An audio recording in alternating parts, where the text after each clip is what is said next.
Hello, my name is Monica and this is my colleague Rebecca, and this is a series of seminars that we're doing on immigration, business immigration, and this is the first one. It's how to manage your UK sponsorship licence on the sponsorship management system. We're going to talk today about what the key personnel roles are on the sponsorship system, what types of certificate sponsorship an employer can get, the annual COS allocation, both undefined and how you do your requests, and the defined COS applications. We're also going to talk about the sponsorship reporting duties.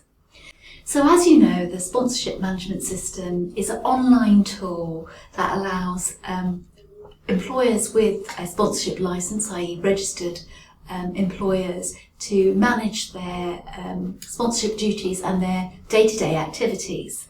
In order to effectively manage their SMS, and it is changing, hooray, it's changing, but these still building blocks will be in place, and there are 12 manuals, so there's lots of complication about how to do them, and it will be a simplified process going forward. So some of the issues will be key personnel, and each sponsorship licence must have an authorising officer. There are key contacts, representatives, and you can have level 1 and level 2 users. The general rules is that for key personnel, they must be based in the UK while they're appointed to do their role, except for an authorising officer who's on the UK expansion worker route. The authorising officer, key contact and level 1 user roles can all be filled by one person or different people. We would recommend that there are at least 2 authorised personnel, but it depends on the size of your organisation. A minor but significant factor is that you can't have any unspent criminal convictions, and whilst employers do checks at the outset of the employment, not all employers do, depending on the role, but this is an essential requirement, and there's an ongoing obligation to make sure that people do inform you if they've got a spent conviction, especially if they're got this duty and it's part of their role. They must be a paid member of staff, actively engaged in the business, so they need to be an employee, except for if you want to have an additional level 1 or 2 user, which can be employed by a third party, or a UK-based representative can fill any key personal role except for the authorising officer. So some organisations may want their law firm to have a lot of the roles except for the AO, but lots of our clients actually want to know and keep control of the system and may need some additional support, so require level 1 and level 2 users, mainly to ask which manual they should look at before they fill in the SMS system correctly. It cannot be a contractor or a consultant, say even for a specific HR project. A level 1 user cannot assign a COS to themselves or a close relative, and we've just listed out there what that includes. So just to remember that if that's a issue, that would be a significant breach of your duties. Rebecca's now going to talk about authorising officers.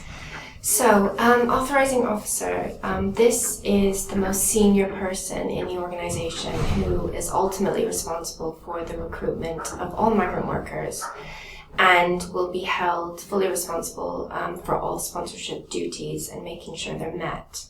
The authorising officer is appointed at the time of application, and there is only one on every single licence.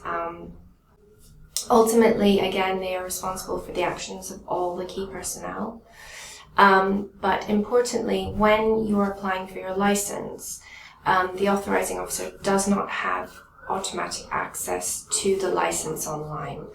So for this to happen, the authorising officer has to be appointed as a level 1 user in the application, or once the licence is granted, appointed afterwards.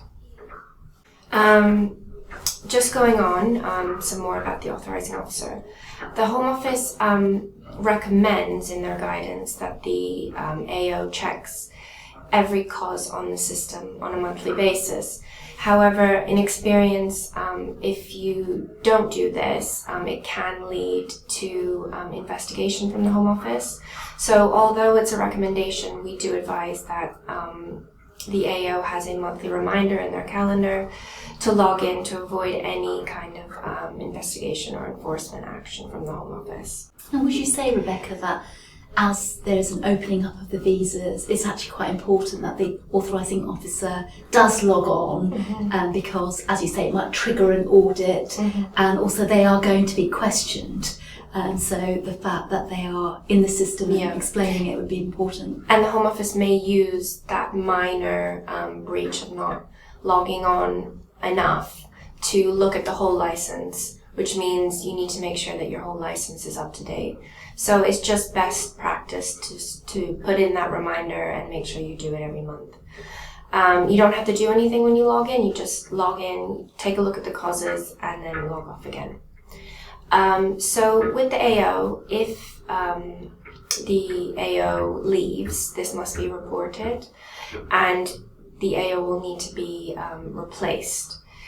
If, for example, the authorizing officer no longer meets the requirements for that role, then they will need to be replaced as well. And if you want access to a podcast to send to the AO about their duties, we're very happy to let clients have that. Of course.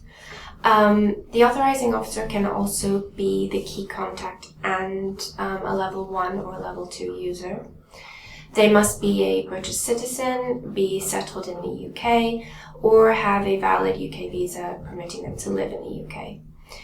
The authorizing officer can never be a legal representative. So moving on to the key contact, this role is also appointed at the time of applying for your license, and it is the person who acts as the first point of contact between the business and the Home Office. When the Home Office does make contact for whatever reason, normally the authorizing officer is also contacted, but technically speaking, the key contact should be the individual that you would like to be contacted first. The key contact, similarly to the authorizing officer, does not have automatic access to the license.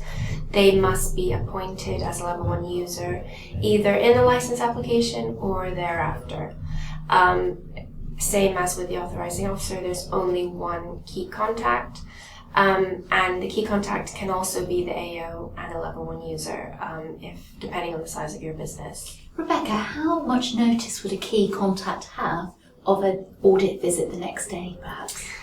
That really depends. Audit visits can be unannounced if the Home Office wants to be particularly harsh. Normally, you're looking at about 1 to 2 weeks notice, but it really does depend on why the Home Office has decided to conduct a visit. Okay, so the representative. Again, they must be based in the UK. If they are providing your business with immigration advice, they must be appropriately regulated. So this means either by the Law Society or the OISC, and they can fill most key personnel roles except for the authorizing officer. Not many businesses know this, but you can appoint the representative at the application stage, only if the representative will also act as the key contact. But at that license application stage, annoyingly, the representative cannot be appointed as a level 1 user. So what we normally have to do is we have to, if we're preparing a license application for our client, we will have to instruct them on appointing us afterwards. So it cannot be done at the license application stage, but you can appoint a representative at the application stage. It just cannot be a level 1 user as well. And level 1 user. So this is, in my view, the most important role out of all the key personnel, because this is the role that will actually be carrying out functions on the SMS. So this may be the authorizing officer, this may be the key contact, but the level 1 user is the individual who will be able to action causes, change details on the license, and you must appoint one at the time of applying for a license. So that means that the first level 1 user must be either an employee, a partner, or a director.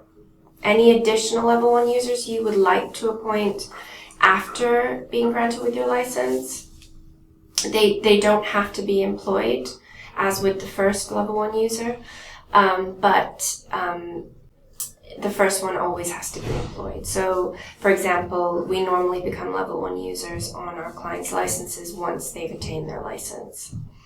One level 1 user must always be a settled worker, which I'll go into on the next slide. But there is no limit on how many level 1 users your business can appoint. There should only be as many as you actually need. Again, this will depend on the size of your business and the needs of your business. So just to summarize and remind what qualifies as a settled worker. So that would be a British or Irish citizen, someone with a right of abode from a Commonwealth country. This could be an EU or EEA Swiss national with settled status, including also their eligible family members, a Commonwealth citizen with a UK ancestry visa, and then anyone who has indefinite leave to remain or enter in the UK. So I quite often get asked, what is the difference between a level 1 user and a level 2 user? So a level 1 user has full access to the license. So they can do everything with regards to causes. They can request for additional causes. They can add additional level 1 users. They can report changes in circumstances, changes in the worker's activity. They can withdraw causes. The main difference is that the level 2 user only has restricted access to creating and assigning causes to workers and reporting workers' activity only on the causes that they have personally created and assigned. They cannot report on causes assigned by level 1 users. So I always say that preferably if you're looking to appoint someone to manage your license on the SMS, I would say level 1 user if possible. So, types of causes, which is quite confusing if you don't have experience with the SMS. There are 2 types, undefined and defined. Undefined was formerly known as unrestricted, and these are for migrants who are either in the UK and they're applying for a skilled worker visa, or for migrants on all other work routes, either inside or outside the UK. So this includes global business mobility, which was previously the intra-company route.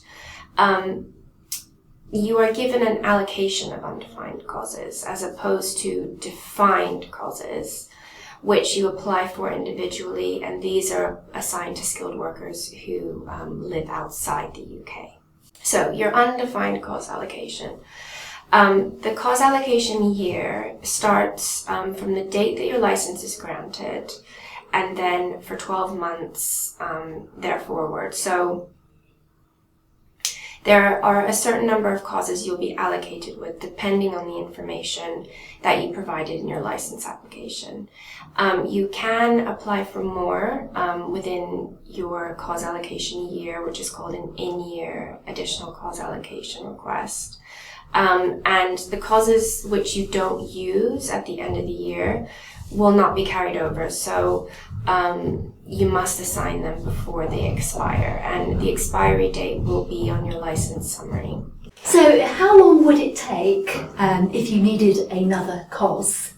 Right. So if you see that you don't have any undefined causes remaining on your allocation, on your license summary, you can submit a request for additional causes.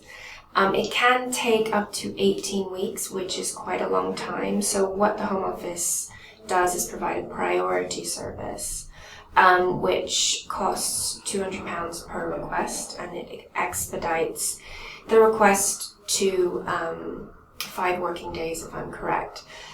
So as long as you pay, you can speed it up. You can apply for more than one cause in that request. It's not just limited to one. You need to make sure that you provide the correct information, which I'll go into. But when it comes to annually getting your allocation on time, you can make sure to schedule a reminder of when to apply for your annual cause allocation, which is called the follow-on cause allocation request, and that's once a year. And that's normally based on your usage. So if you're going to have different usage, it'd be worth considering it on your anniversary to see if that's worth making an application at that point. Yeah. So, with your undefined causes, when you make applications to either apply for the annual allocation or to apply for additional ones within the year because you don't have enough left, you need to make sure that you include the information that will obtain a successful request. So for each undefined cause you're requesting, it's a good idea to include information on the job, including the job title, what's the most appropriate occupation code, i.e. what is the job type in the rules, what is the proposed salary, is it in line with the minimum going rate for that occupation code, and what are the main responsibilities of the role. And if you do know the name of the candidate or the worker that's extending their visa, for example, it's a good idea to include their name and their details so you have a successful request. It's important to note that the Home Office doesn't mandate this information, but they do have discretion to grant fewer causes or even refuse your request, which I have seen if you don't provide all the information. So it's always a good idea to do so.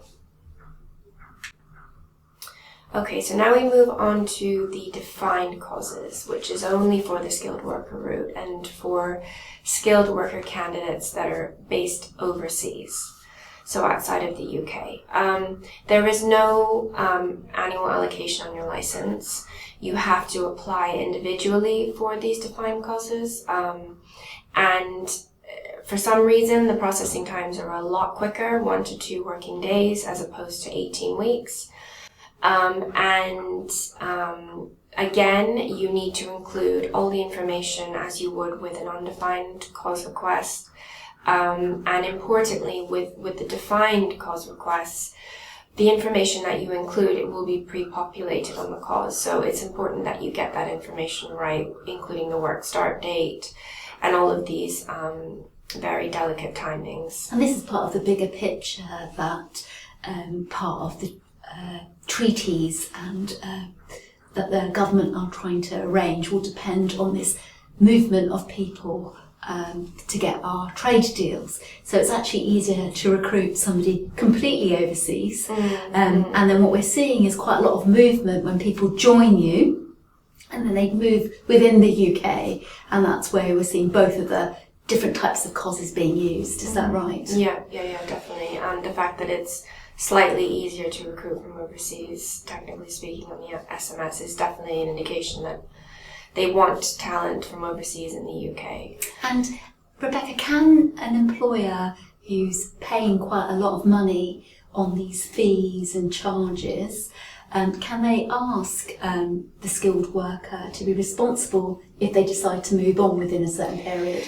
Yes, definitely. So normally what we see are businesses funding the full cost of the visa fees to bring workers over from outside the UK, but with specific clauses in their contracts that if they leave within a certain amount of time, they will have to reimburse the company with the visa application fees, which is fair, in my opinion, and also protects the business from outlaying all these costs and then having no worker at the end of it. So yes. And it might be wider, like reallocation costs and travel and things like that, so just be aware.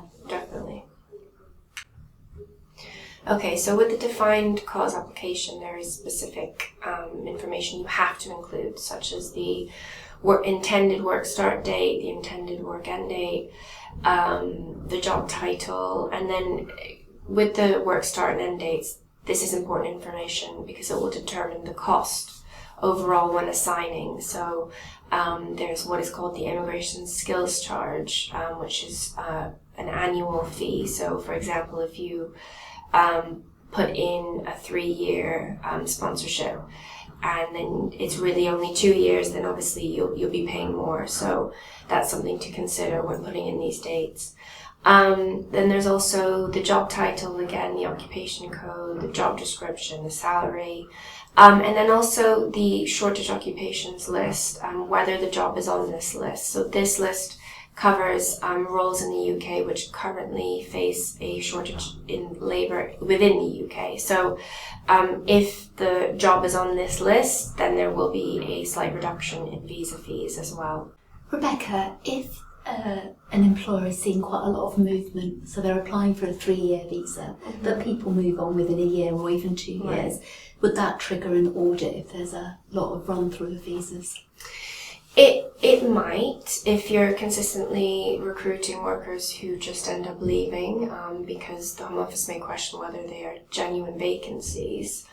But it also might not. It really depends on the status of your license, if your license is well kept, if you report everything properly when workers do leave. If you don't report this, that might trigger an audit, and then they find out that the worker is working for another organization.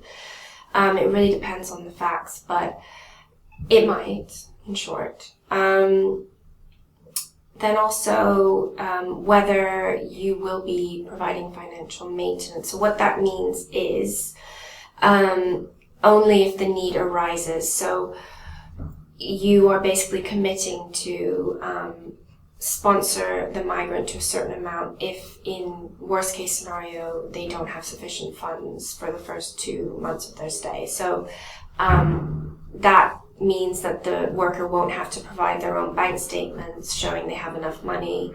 So it makes it less complicated with the application process if you commit to financially maintaining the worker. And a number of employers do that because it makes the application easier. And generally, it's really rare that the employer would be bitten by an employee not being able to cover their costs. Okay, so just a few of the considerations from the Home Office's point of view when they are receiving cause requests. They'll look at your history of compliance. Are you a compliant or non-compliant sponsor? Do you adhere to all the reporting duties? Have you made late reports? Have you withheld information, etc.? Is the number of requested causes justified? Do you actually need 10 undefined causes when really you only need 5? Are you a credible business? Are you all your accounts up to date on Companies House? Are you, compliant with HMRC? All of those things they can look into. And that may be triggered by an anonymous reporting, which would be like a whistleblowing. Exactly. And it may not be by anyone that's sponsored, but it might be part of your supply chain or other employees. Definitely. Can you offer genuine employment which meets the skill level and salary requirements? Have you provided the necessary details for each cause as discussed before? So all of these are taken into account as a kind of comprehensive analysis of whether your causes should be granted. So the sponsor duties, there are various reporting duties which must all be reported within 10 working days of when the event occurs. So for example, you have a worker that doesn't start their role. So this could be a worker on a defined cause from overseas. They come to the UK, but they never start. So that needs to be reported. Or a sponsored worker is absent from work for more than 10 days without a reason. the worker resigns or is dismissed, the sponsorship ends for any other reason, if there's any kind of merger, takeover, employment is infected by 2P.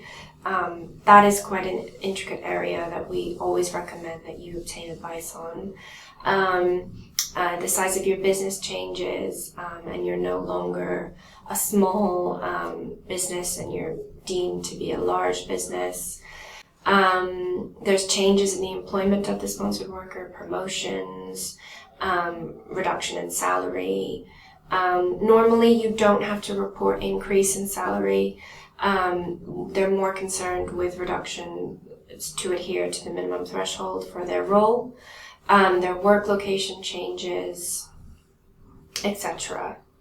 I would just sort of say that when we've been going out to clients and looking at both employment and immigration, and sometimes your absence reporting systems aren't robust enough, especially in the hybrid working. So this is one of the catches. And often it's not what you do, it's not the mistake itself, it's the consequences. So say, for example, my sponsored employee has been off for 12 days.